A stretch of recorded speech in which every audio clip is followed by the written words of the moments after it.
The Rock Metal Podcast, episode 110 with Sonic Prophecy.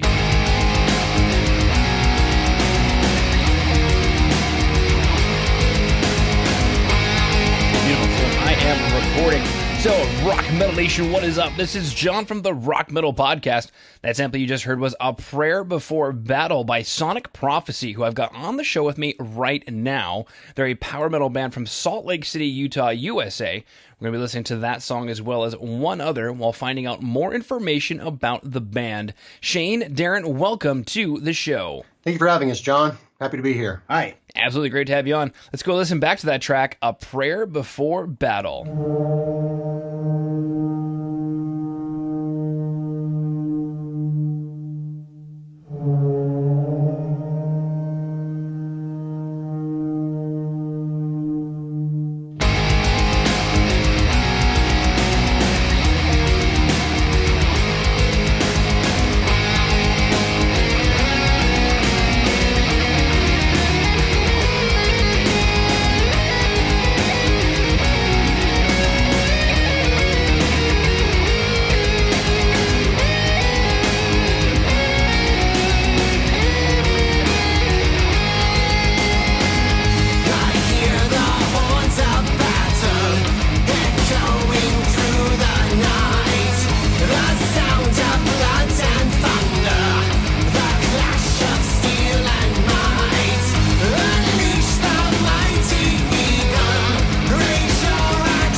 track from Prepare for a Battle. Now, I'm curious, is that a ram's horn in the beginning? It is. It's we wanted to put a battle horn in to kind of signal the shift of that song over to a strictly power metal track. So, yeah, we had that put in. I actually sat down with the guy that produced the record, Matt Hepworth, and we looked through a bunch of sounds and actually combined a few sounds to get that particular horn for that song. You know, I don't know if you guys are trying to get biblical or not, but as soon as I heard it, I was like, Moses leading people to battle. You know, I wasn't getting biblical on that one, but I do like the imagery of that, yeah. Exactly. Boom. And then obviously the way the track just kicks in and doesn't let up. And then I love just like the vocal ooze with the ride bell. Like there's just a lot of dynamics going on in the song. Very well written song. I'm curious though, what's the story or inspiration behind the track? You know, honestly, the inspiration for that track when I sat down to write the lyrics, basically Darren and I sat down and wrote he wrote the riffs and we just kind of put it all together.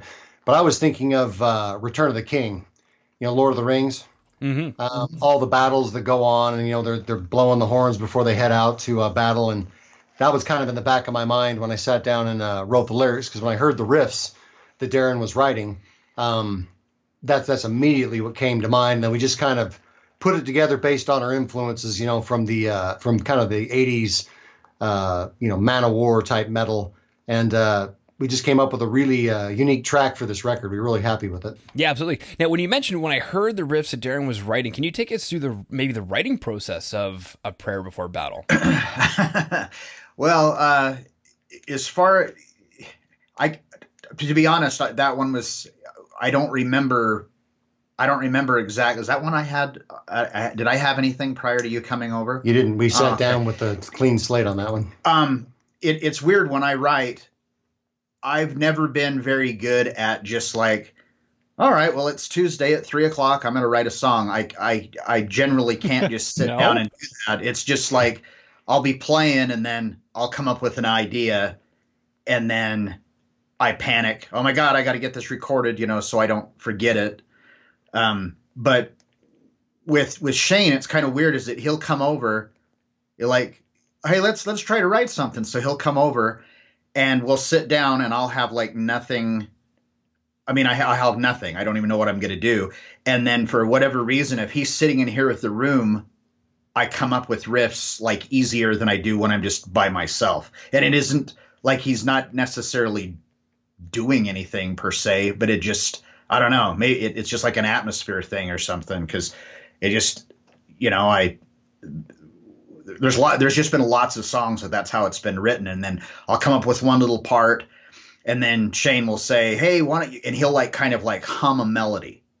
And then I'll lay that down over it. And then pretty soon it's just like a bunch of layers, you know, of parts, and then go through and kind of pick the ones that are the best. And that's in there, you know, and then that's the song. Yeah, we piece them together basically like a puzzle. In reality, there's a couple of tracks on the record that were written drums first that we kind of dissect and put back together. When Darren and I write a song, it's basically like a jigsaw puzzle. He'll just start riffing and I'll come up with an idea vocally. And then we'll just, I mean, literally it can be built out of, you know, 3 or 4 seconds of a riff. And then we'll just start building on that till we get a song. So, yeah, it's amazing what you can do with just a couple seconds, if it's a good couple seconds of a riff. Well, that's true. And then, as you kind of mentioned, when you guys get together, it's like the portal opens up and all of a sudden the creative juices start flowing, which is the powerful, I was going to say, unity of two great creative minds coming together, what you can do with two heads as opposed to one. Yeah, I would definitely agree with that. That's how it's been for me. There's a song, oh my God, what's the one that, track 4? Track 4 is Dreaming of the Storm. Jeez. Dreaming of the Storm, man. I'm terrible at remembering the names. When I wrote the riffs for that one, I came up with them on my own. I recorded the whole song and sent it to Shane. It says, here, check this out. And then he was like, can you make this part a little longer and this part shorter? And we kind of moved it around that way. But when we sit down together, it just seems to be really organic and it just flows. I mean, just. Yeah, if it's forced at all, we sideline it. I mean, the riffs for a song we're going to talk about later, Night Terror, Darren had come up with some of those riffs while we were writing the last record, Apocalyptic Promenade, and they didn't fit anything I was thinking of at the time, so Darren banked those. because everything we did seemed forced on top of it. But when he brought it back for this record, the minute he hit that riff, I knew exactly what I wanted to write. And then we just went forward with that song. We had it written in probably 3 or 4 hours. Wow, cool stuff. Let's go listen to the next track, Unholy Blood.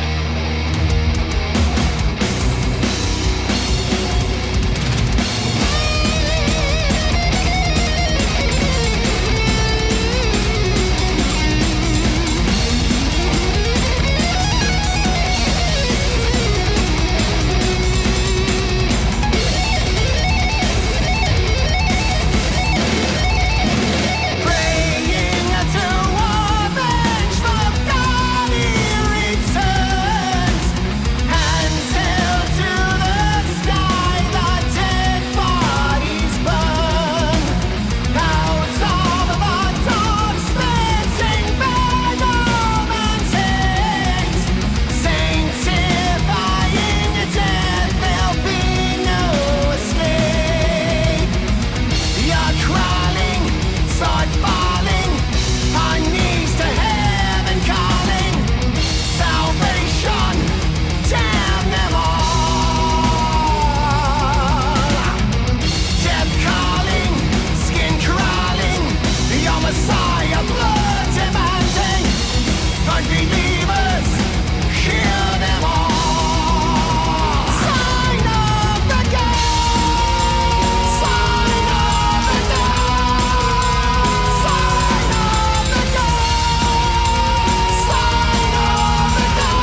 Coming back from Unholy Blood, did not mean to melt your face off with that guitar solo in the beginning there, eh? I think that's exactly what Darren was trying to do. Definitely opens up just completely just like, hey, I'm here. And definitely grab some attention with that one. So we got a prayer for poor battle. Then we're moving into Unholy Blood. Bam. Similar question, like what's the story or inspiration behind Unholy Blood? Unholy Blood, that's one I actually came in with a lyrical idea before we started to write the music for it. That particular track, I wanted it to be really heavy, really in your face. And the lyrical content is basically right now all the segmentation of society based on religious zealotry. People want to burn the world down, and it's a dangerous time in my opinion because of that. And we don't generally veer off into religion and politics because no one wants to go there. But this particular song is based on what's going on in today's world with everybody basically trying to burn the world, and that's why that song is so brutal. The guitar parts Darren wrote are so brutal. The lyrics are brutal. The vocal attack that I put on it, I tried to really, put a real emphasis and some oomph behind it. So when you hear that, you're kind of unsettled by the song, but it's still very melodic. And that's kind of what we were trying to do with that track. Yeah, and I'm curious, what brought about the name of the track? I guess my question is like, how does the Unholy Blood part of it tie in? The title of the song is basically that no matter what religion people are, once they reach that zealotry, that zealot stage, they view everybody else as less or less holy or not part of the group. And so they can be, it basically dehumanizes other people. And so with the unholy portion of it is it's basically the blood of the rest of the people, whoever they're against, or whose blood's being spilled. So that's how they justify what they're doing. Wow, deep stuff. Now, with regards to the writing process, is it similar to A Prayer Before Battle? It was. It was kind of bass backwards on this one because I came in this time with lyrics, and then we wrote, based on some of the lyrics I wrote backwards with the music. On Prayer Before Battle, we came in with an empty slate, and then I wrote lyrics based on the riffs that Darren had come up with. So we wrote them in the room together, but we wrote them in different ways, just basically the opposite of each other. Came up with good result on both. Yeah. All right, so Rock Metal Nation, if you dug the two tracks we've listened to so far, A Prayer Before Battle and Unholy Blood, if you go ahead and go to today's show notes, that's www.therockmetalpodcast.ca. As a bonus for today, you can go ahead and find the music video for a track called Night Terror, which is about the killer track and a killer music video. So real quick, Shane and Darren, go ahead and take us down the story or inspiration behind Night Terror, and then the inspiration behind crafting the music video. Well, Night Terror, we're both fans of 80s horror movies, a little bit cheesy, always fun, and just a little bit dark. And so the song Night Terror, again, when Derek wrote that lyric, it's a very dark, heavy lyric. And so I walked in and I said, I really want to write a song about a horror movie. And anyway, so we kind of took the inspiration from like Freddy Krueger and, Nightmare on Elm Street and Friday the 13th and Halloween and those types of 80s kind of cheesy horror movies, and then put that together lyrically around Darren's riffs. And I'm really partial to that track. I really love the way that track flows. And then we took that and we took it to a local filming company here. We laid it out on a storyboard, and we got together some friends of ours that we thought would be perfect for the show. We were able to get Haunted Hollow, which is one of the biggest haunted houses in the U.S. That's a haunted forest here in Utah. And they just said, you know what? Go ahead and just use our place to film your video. And so that was wonderfully kind of them to do. We were able to have these really great sets that we were just able to step into and just film this really fun, really 80s themed horror movie type video for a song, and it all just fits perfectly together. It reminds me, speaking of 80s cheese and 80s horror movies, it just reminds me of the Dawkins song when they made a music video and a song for, Freddy Krueger, and then George Lynch comes out and chases him back with a guitar solo. Dream Warriors. Yeah. That was a great track. That was a great video too. Yeah. Love Dawkins. Yeah, I forgot about that. Yeah, you're right. You're exactly right. Good stuff. All right, boys, what exciting news you guys have coming up for Rock Metal Nation to pay attention to? Well, we're hoping to, we're going to release the record. It's going to be released January 19th, and then we're going to get out past February and try to get out and tour around select areas in the United States. Just starting to piece that together. We're hoping to maybe do a couple more lyric videos of some kind. We're going to be hitting it hard, though, on the tour coming into the spring and summer, and trying to visit places we haven't hit before, and trying to hook up with some good bands in local areas that we haven't played with before. So that's what we're looking at through the summer, and we'll be back in the fall, late fall, early winter, back in the studio recording another record. Wow, very cool stuff. So for Rock Metal Nation, who's currently incredibly excited about everything that they just heard, where can they find you on the web? sonicprophecy.com. We're on Facebook, YouTube, Twitter, Reverb Nation, Spotify. Yes, all the streaming Pandora. services. Yeah, we're everywhere. We're ubiquitous. But Facebook, Sonic Prophecy on Facebook, that's a good place to find us, and our official website. And we've got all kinds of merch, all things Sonic Prophecy you can find out there, and we're very active on social media. So any news about touring stops or things like that, we'll have it up there as soon as we have it, so people can follow the band and keep up with us, because we'd love to see them. Bands in town. Bands in town, yes, yeah. Bands in town. Groovy. All right, well, Shane, Darren, unless there's anything else you wanted to throw out there, I just wanted to thank you for taking time out of your day to come onto the Rock Metal Podcast and sharing Sonic Prophecy with Rock Metal Nation. Thank you, John. It's been a pleasure. Yeah, thanks. Thanks for having us.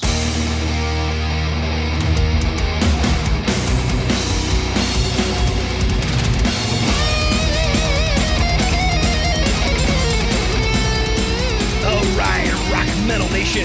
Hopefully you just found your new favorite band in Sonic Prophecy. Big thanks again to them for coming on and sharing their music with us. Make sure to head over to www.therockmetalpodcast.ca to get all the information on the show you just heard today. And until then, rock on, Rock Metal Nation.